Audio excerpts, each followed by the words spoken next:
Halo, kto tam? Tak to doma. Kde doma? Žerete chlorelu a jačme. Aj my sme si dali. Prišla na návštevu s vínom a už si dávame To nie je čokoládku. pravda. Ale je, vlastne prosečko som ti doniesla. Hej, Blondíny pravda je. klamu, neverte. Ale dobre, chcem teraz sa ťa opýtať, Vandi. Zase sme sa tu stretli po nejakom čase. Téma zelené potraviny. My dve hrozné. Jedna hrozná i druhá hrozná.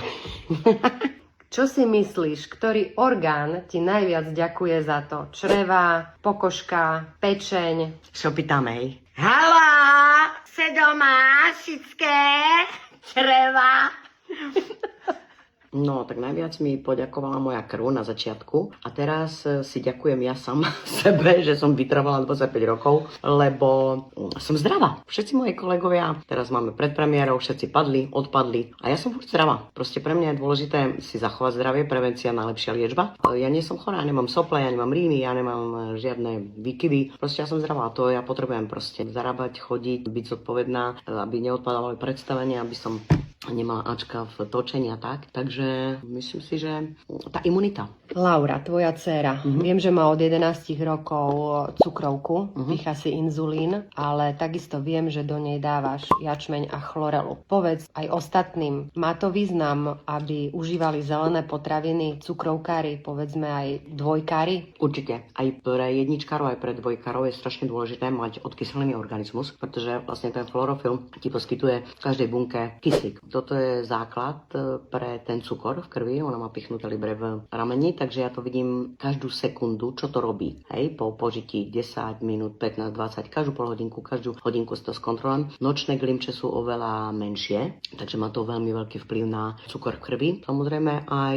iné benefity, ona nemá potom také chute na sladké. Všimnite si, že keď si dáte ten chlorel a jačmeň, že prestanete mať vlčí hlad alebo tie chute na sladké. Ja to mám po predstavení, ja pred predstavením nemôžem jesť. Bože, kto by otancoval trojhodinový muzikál s plným bruchom. A prídem o 11. a zožrala by som mŕtvemu z oka chladničku, celý panel by som vyžrala.